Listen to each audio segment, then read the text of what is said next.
आज हम पढ़ने वाले हैं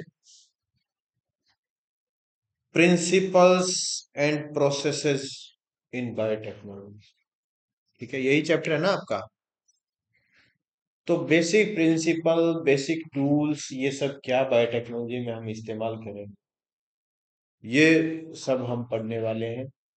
थोड़ा बेसिक सा चैप्टर है और आपके दिमाग में जो इसकी इमेज बननी चाहिए वो लास्ट के अंदर हम फ्लो चार्ट के माध्यम से डिस्कस करेंगे। ठीक है, तो सबसे पहला सवाल उठता है कि बायोटेक्नोलॉजी है क्या। अगर बायोटेक्नोलॉजी को देखो ना, आप सरल तरीके से परिभाषित करने का प्रयास करो, इसे बहुत ही सरल तरीके से आप इसे समझा सकते हैं, डिफाइन कर सकते हैं। हम घरों में इस्तेमाल करते हैं, जैसे दही तो हर घर में ही जमाया जाता है। ठीक है, इसके अलावा इडली डोसा या इस तरीके की चीजें भी बनती है, अचार भी बनता है। ये सारे के सारे क्या है, बायोटेक्नोलॉजी के हिस्से हैं। Biotechnology day to day life में यूज होती है। ये चीजें हम आगे आपका जो एप्लीकेशन वाला चैप्टर आएगा ना, उसमें हम ज्यादा डिटेल से देखेंगे।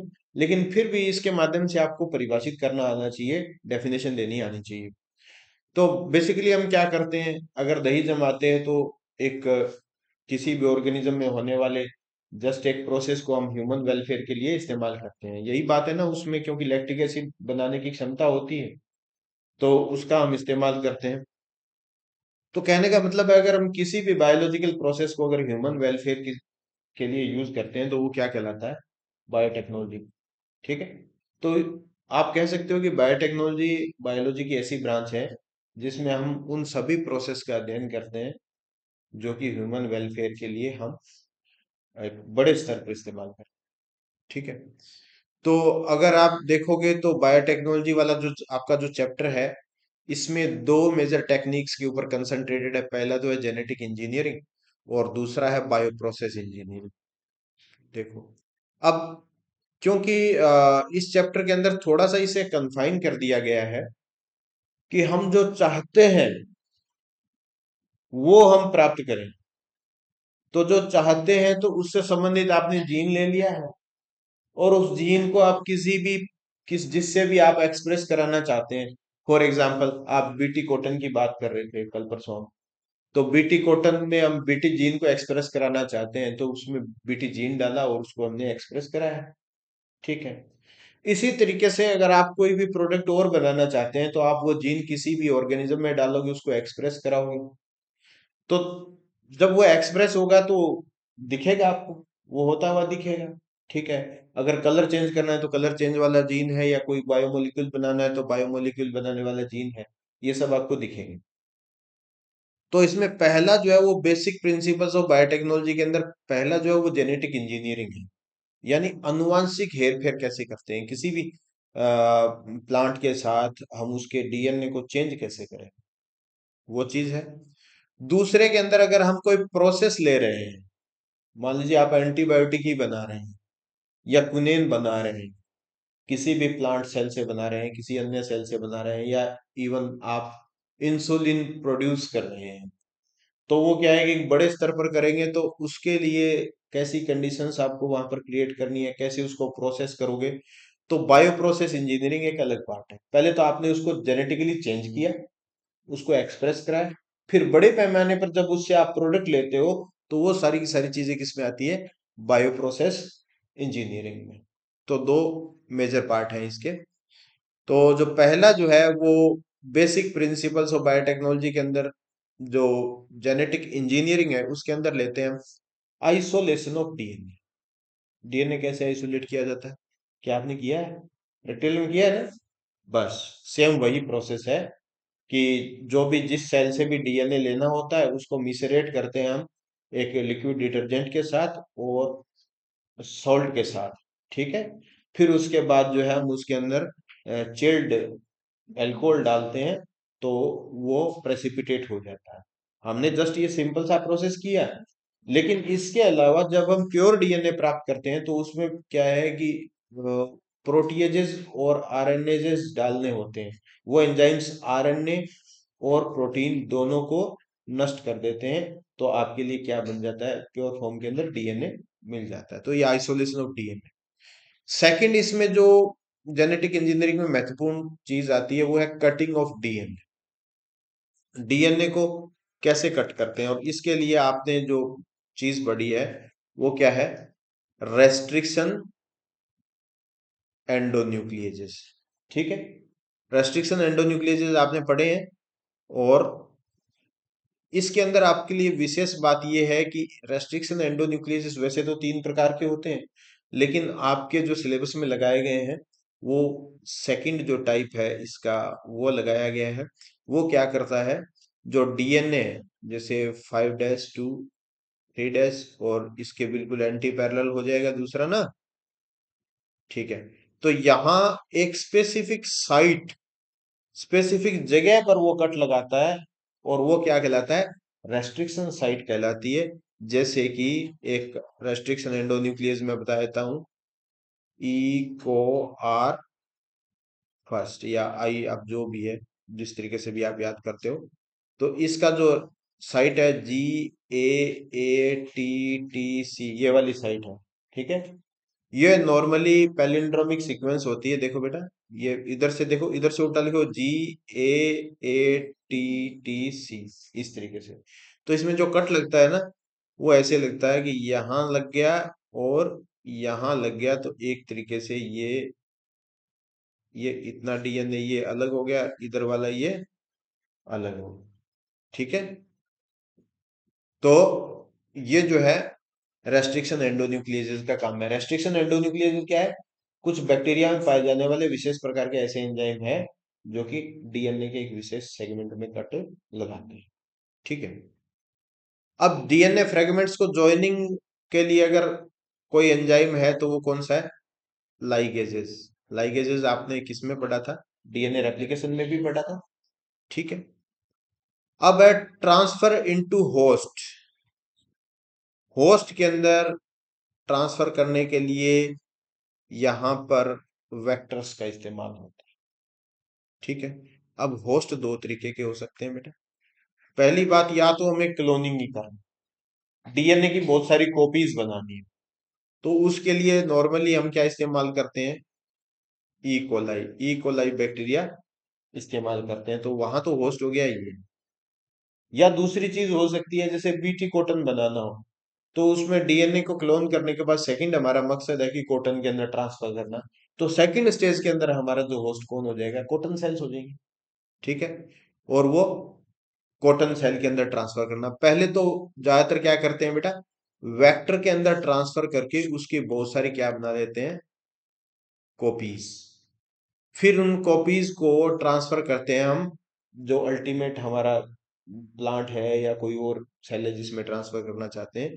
तो अब हम क्या करेंगे, जैसे अगर कॉटन के अंदर ट्रांसफर कर दिया उसको, कॉटन सेल के अंदर, फिर उस सेल का टिश्यू कल्चर करके हमने क्या बना लिया, कॉटन प्लांट बना लिया। ठीक है, सेकंड हम देखते हैं बायो प्रोसेस इंजीनियरिंग। तो इसमें जो कल्चर के लिए जो स्टेराइल कंडीशन है वो हमें उपलब्ध करानी होती है, ग्रोथ के लिए जो भी कंडीशन है वो हम उपलब्ध कराते हैं, इसको लास्ट के अंदर देखेंगे। और डाउन स्ट्रीम प्रोसेस क्या है कि मान लीजिए आपने एक बहुत बड़ा सा कल्चर वेसल तैयार कर लिया है, तो इसमें कल्चर हो रहा है, सारी चीजें हैं, लेकिन इसके बाद जो इसका कल्चर मीडिया आप बाहर निकालोगे तो उससे प्रोडक्ट को आप आइसोलेट करोगे ना, तो वो क्या कहलाता है, डाउन स्ट्रीम प्रोसेस। मान लीजिए इंसुलिन तो बन गया, लेकिन इंसुलिन तो कल्चर मीडिया के अंदर मिक्स होगा ना, उसको अलग करने का जो प्रोसेस है वो क्या है, डाउनस्ट्रीम प्रोसेस है। अब हम इन टूल्स को थोड़ा डिटेल से देखते हैं। Tools of recombinant DNA technology, उसमें पहला है रेस्ट्रिक्शन एंजाइम। रेस्ट्रिक्शन एंजाइम आपने देखे दो तरीके के होते हैं, एक तो होता है एक्सोन्यूक्लियस, दूसरा होता है एंडोन्यूक्लियस। एक्सोन्यूक्लियस क्या होते हैं, जो डीएनए के जो कॉर्नर से यहां से कट लगाना शुरू करते हैं, स्टेप बाय स्टेप एक एक न्यूक्लियोटाइड हटाना शुरू करते हैं, वो क्या कहलाते हैं, एक्सोन्यूक्लियस। जो बीच में कट लगाते हैं वो क्या कहलाते हैं, एंडोन्यूक्लियस। तो डीएनए टेक्नोलॉजी के काम के कौन से हैं, एंडोन्यूक्लियस, एक्सोन्यूक्लियस हमारे काम के नहीं।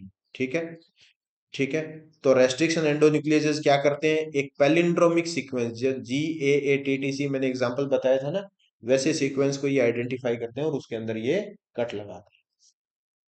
ठीक है। अब देखो ये बताया, एक्शन बताया है, रिकॉग्नाइज सीक्वेंसेस, जैसे कि GAATTC है, ये ई को आर फर्स्ट है। इसके अंदर हमने एक चीज डिस्कस करी थी कि ई कोलाई के अंदर पाए जाने वाले रेस्ट्रिक्शन एंडोन्यूक्लियसेस हैं, उनके हिसाब से देखो ये पहला जो लेटर है ये बताता है, किसको बताता है, जीनस को बताता है।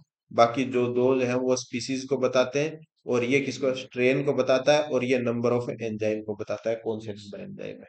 ठीक है, ये बात हमने डिस्कस कर ली थी।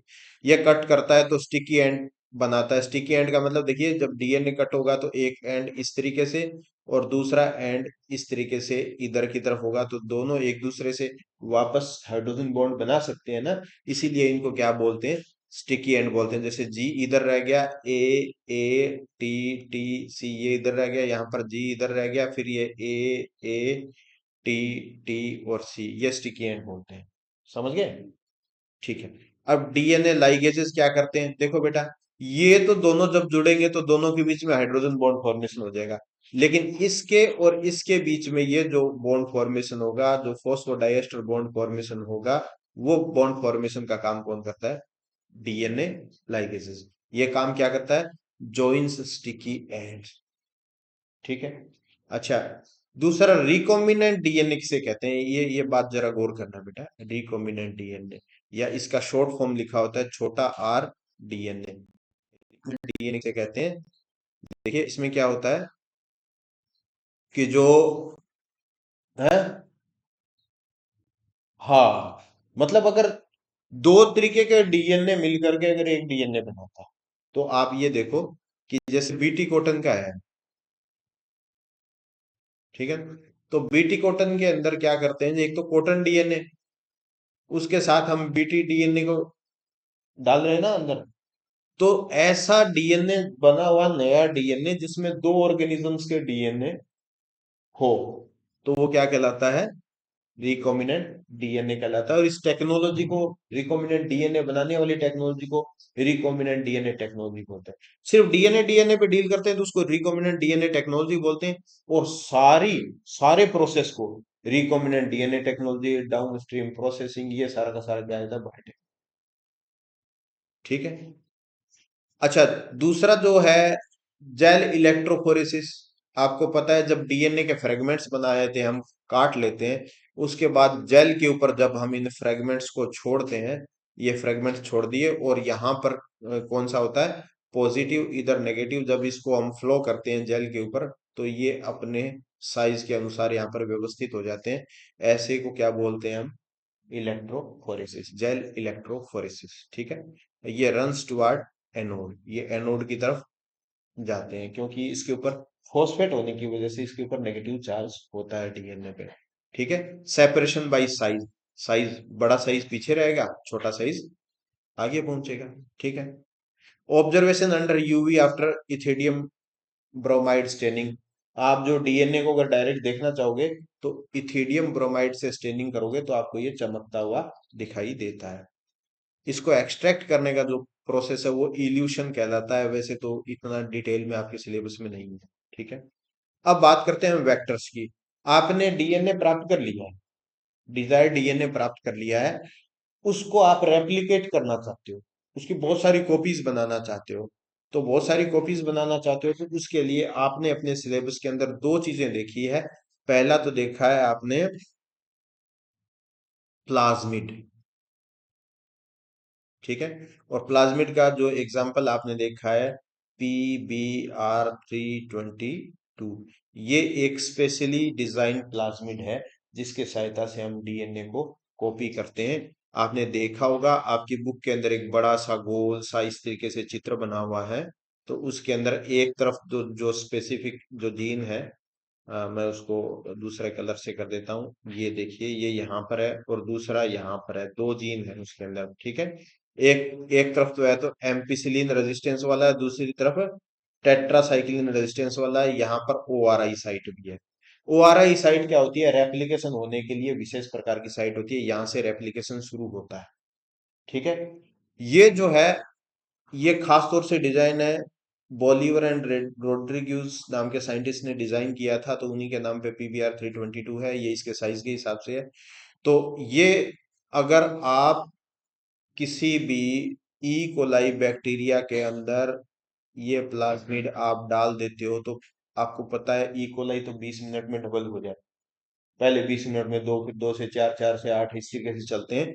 तो जल्दी बहुत ही थोड़े समय के अंदर बहुत सारी कॉपीज बन जाती है। जो कॉपी बनती है तो उसके अंदर ये आपका ये भी होता है, कौन सा, इंजीनियर्ड प्लाज्मिड भी होता है, जिसके अंदर आपने एम्पिसिलिन वाले के अंदर डाला हो डीएनए, या टेट्रासाइक्लिन, इनमें से किसी में भी डाल देते हो, क्योंकि इनमें बहुत सारी रेस्ट्रिक्शन एंडोन्यूक्लियस की साइट्स होती है। हो सकता है इसमें GATTCE हो, तो उसको काटा, वहां पे आपने वो जीन इंसर्ट किया और फिर वापस इसके अंदर इंसर्ट किया और उसको कॉपी कर लिया।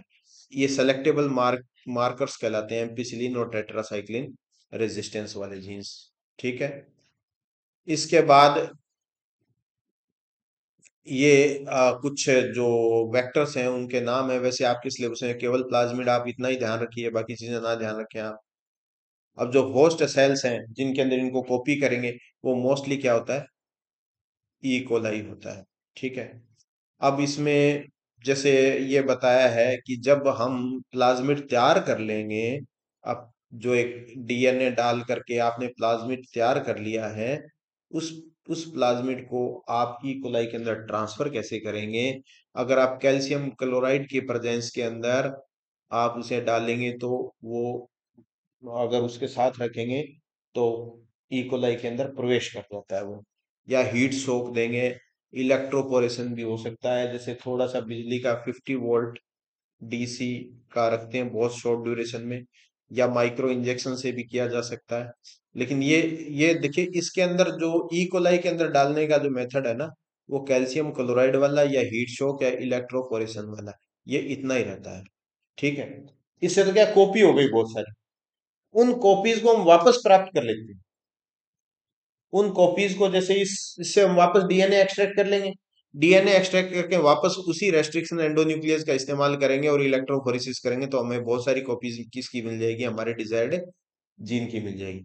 अब इस जीन को अगर प्लांट में डालना है, जैसे बीटी कॉटन में आप बात कर रहे थे, वो एक एग्जांपल ले लेते हैं।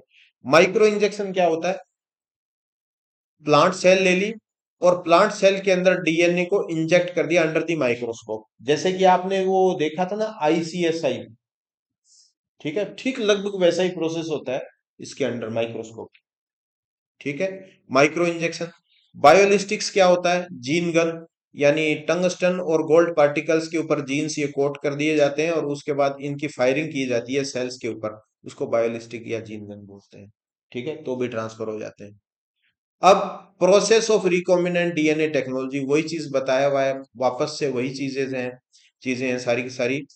ब्रेक ओपन सेल्स, लाइसिस है, रिमूव प्रोटीन्स प्रोटीजेज हैं, रिमूव आरएनए हैं, तो प्यूरिफाइड डीएनए, ये मैंने आपको बता दिया था कि आपने पहले सेल को लाइसिस किया, मतलब आपने जब लिक्विड डिटर्जेंट में डाला, लिक्विड डिटर्जेंट, और उसके बाद उसमें नमक का आपने प्रयोग किया था, तो लाइसिस हो गई। अब सारा मटेरियल अंदर से बाहर आ गया।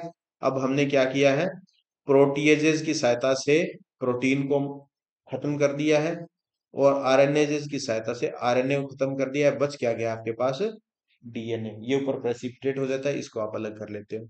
अब आप इसे रेस्ट्रिक्शन एंडोन्यूक्लियस की सहायता से काटते हो। ठीक है, आपको ये प्राप्त हो गया, इलेक्ट्रोफोरेसिस कर ली। अब आप इसका एम्पलीफिकेशन करते हो, यानी या तो आप ई कोलाई में डालेंगे बेटा, ई कोलाई में डालेंगे वो PBr322 के जरिए, तो बढ़ जाएगा। या फिर एक और मेथड है जो कि यहाँ पे आपको बताया गया, पॉलीमरेज चेन रिएक्शन, PCR, ये अलग मेथड है।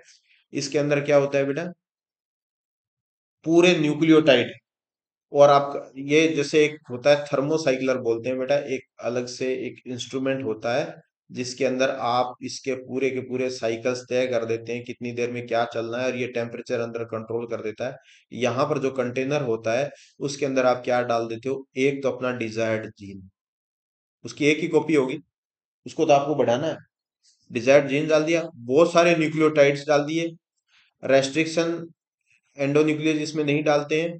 यहां पर क्या करेंगे, पॉलीमरेज डालेंगे। वो क्या होता है, Taq polymerase, Thermus aquaticus bacteria से प्राप्त किया गया पॉलीमरेज एंजाइम, जो कि वहां पर काम करता है, वो डालते हैं। कुछ प्राइमर्स डालते हैं, सारा का सारा डाल दिया। अब देखो इसमें क्या होता है, पहला 94 डिग्री सेंटीग्रेड जैसे ही टेम्परेचर करते हैं तो जो डीएनए के जो दोनों फ्रेगमेंट है वो एक दूसरे से अलग हो जाते हैं ज्यादा टेम्परेचर पर। ठीक है। फिर क्या होता है, फिर उसको 50 to 60 डिग्री सेंटीग्रेड कर देते हैं तो दोनों तरफ प्राइमर बाइंड हो जाते हैं। ठीक है। फिर जब क्या करते हैं, जब इसको 72 डिग्री करते हैं तो ये प्राइमर से आगे क्या बन जाता है, नया डीएनए बन जाता है। तो एक से दो कॉपी होगी ना। फिर वापस यही साइकिल रिपीट होता रहता है। अगर 15 से 20 साइकिल करते हैं तो उसके बाद मिलियंस ऑफ कॉपीज प्राप्त हो जाती हैं। अब इंसर्टिंग डीएनए इनटू वेक्टर, ये वेक्टर के अंदर ट्रांसफर करने का तरीका है। ये वही है, जीन गन या वही सारी चीजें आ गई। ठीक है। या क्लोन्स आप ले रहे हो वो भी आ गया। अब लार्ज स्केल प्रोडक्शन, बायोरिएक्टर्स की बात करते हैं। बायोरिएक्टर आ गया ना, तो आपकी किताब में एक ही तरीके का बायोरिएक्टर बनाया हुआ है बेटा, उसका डायग्राम थोड़ा सा देख लीजिएगा आप। बड़ा, 200 300 1000 लीटर तक। ठीक है। देखो बेटा, इस तरीके का एक बड़ा सा टैंक है। ठीक है। ये बड़ा सा टैंक है। इसके अंदर बीच में होता है स्टीरर, जो इसको स्टीर करता रहता है। एक तरफ होता है कल्चर मीडियम डालने का प्रोविजन और दूसरी तरफ से होता है कल्चर मीडियम निकालने का प्रोविजन। और अंदर एरिएशन वगैरह, एयर कितनी चाहिए, ये डिपेंड करता है आप किस तरीके का प्रोडक्ट ले रहे हैं। अगर हो सकता है एनेरोबिक कंडीशन चाहिए तो उसमें एयर चाहिए ही नहीं। तो ये इस तरीके का आपकी बुक में बनाया हुआ है ना। ठीक है। ये बायोरिएक्टर आपको याद करना है। ठीक है। तो इसके अंदर temperature, pH, aeration, agitation, form control, ये सब इसके अंदर होते हैं। ये टाइप्स आपको नहीं देखने हैं। इसके बाद डाउन स्ट्रीम प्रोसेसिंग, अब उसमें से आप निकालते हैं जो कल्चर मीडियम बाहर निकालते हैं। वो अब वो डिपेंड करता है आप प्रोडक्ट कैसा ले रहे हैं। अगर प्रोडक्ट कल्चर मीडियम के अंदर है तब तो आपको कोई सेल लाइसिस करने की जरूरत नहीं है, कल्चर मीडियम से डायरेक्ट ले सकते हैं। और अगर सेल के अंदर है तो फिर सेल को लाइसिस करना पड़ेगा। ये जैसा आपका प्रोडक्ट होता है उस पर डिपेंड करता है, इसमें बहुत ज्यादा डिटेल नहीं है। आप कहेंगे कि जो डाउन स्ट्रीम प्रोसेसिंग है वो कल्चर मीडियम या बायोरिएक्टर से प्रोडक्ट को सेपरेट करने का प्रोसेस है। प्रोडक्ट कैसा है उस पर निर्भर करता है कि आपकी प्रक्रिया कैसी रहेगी। ठीक है। अगर सेल के अंदर वो प्रोडक्ट है तो हमें सेल लाइसिस करके और फिर उसे डाउनस्ट्रीम प्रोसेसिंग में लेना पड़ेगा। अगर वो कल्चर मीडियम में है तो डायरेक्ट हम उसे ले लेंगे। या क्रोमेटोग्राफी या अल्ट्रा सेंट्रीफ्यूगेशन या फिल्ट्रेशन के माध्यम से हम उसे जो है सेपरेट कर सकते हैं। बाद में प्रोडक्ट की पैकेजिंग, क्वालिटी कंट्रोल और फिर जो सप्लाई है बाहर की तरफ, ये हो जाएगा। ठीक है। अब आप देखो जरा ये पूरा का पूरा फ्लो चार्ट। पहले देखो, जेनेटिक इंजीनियरिंग बताया हुआ है? हाँ, क्या है? अच्छा, ये उसको चलाइए बेटा।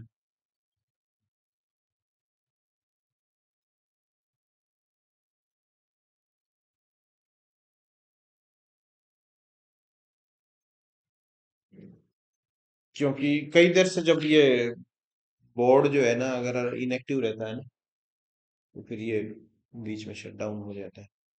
वो ले लीजिए इसका। हाँ, माउस मुझे दे दीजिए, माउस लेकर के।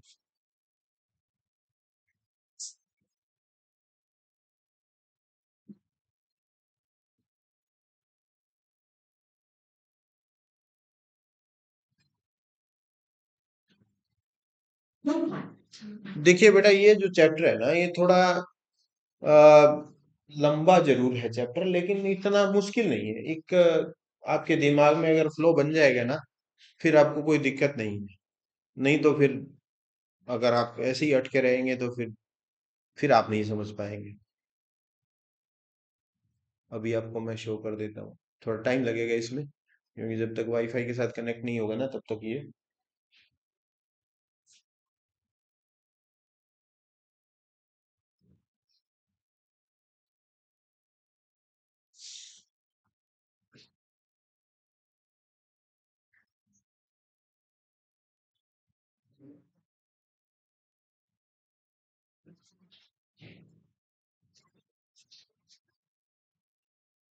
हाँ जी।